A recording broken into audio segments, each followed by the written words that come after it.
Hi everyone. Today we are going to read Giraffes Can Dance. This book was written by Giles Andreae and Parker-Rees.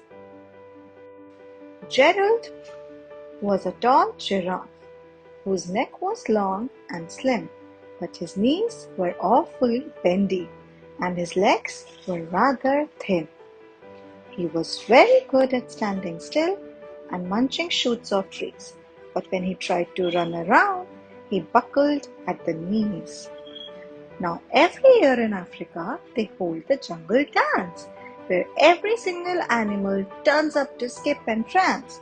And this year, when the day arrived, poor Gerald felt so sad because when it came to dancing, he was really very bad. The warthogs started waltzing, and the rhinos rock and rolled. The lions danced a tango which was elegant and bold.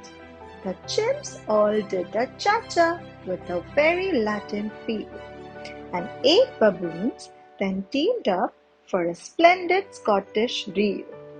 Gerald swallowed bravely as he walked towards the floor, but the lions saw him coming and they soon began to roar. "Hey, look at clumsy Gerald!" The animals all laughed. "Giraffes can't dance, you silly fool! Oh, Gerald, don't be daft!" Gerald simply froze up. He was rooted to the spot. "They are right," he thought.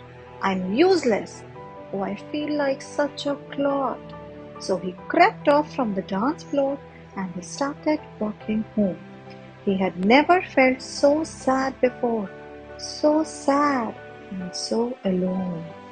Then he found a little clearing and he looked up at the sky.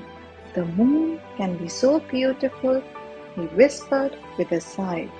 "Excuse me," coughed a cricket, who had seen Gerald earlier on.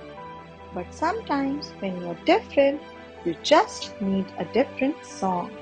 Listen to the swaying grass and listen to the trees. To me, the sweetest music is those branches in the breeze." So imagine that lovely moon is playing just for you.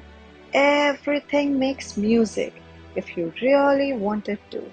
With that, the cricket smiled and picked up his violin. Then Gerald felt his body do the most amazing thing. His hooves had started shuffling, making circles on the ground. His neck was gently swaying and his tail was swishing around. He threw his arms out sideways and he swung them everywhere. Then he did a backward somersault and leapt up in the air. Gerald felt so wonderful. His mouth was open wide. "I'm dancing! Yes, I'm dancing! I am dancing!" Gerald cried. Then one by one, each animal who had been there at the dance arrived while Gerald boogied on and watched him quite entranced. They shouted, "It's a miracle! We must be in a dream! Gerald's the best dancer that we've ever seen. How is it you can dance like that? Please, Gerald, tell us how." But Gerald simply twizzled round and finished with a bow. Then he raised his head and looked up at the moon and stars above. "We all can dance," he said, "when we find music that we love." The end.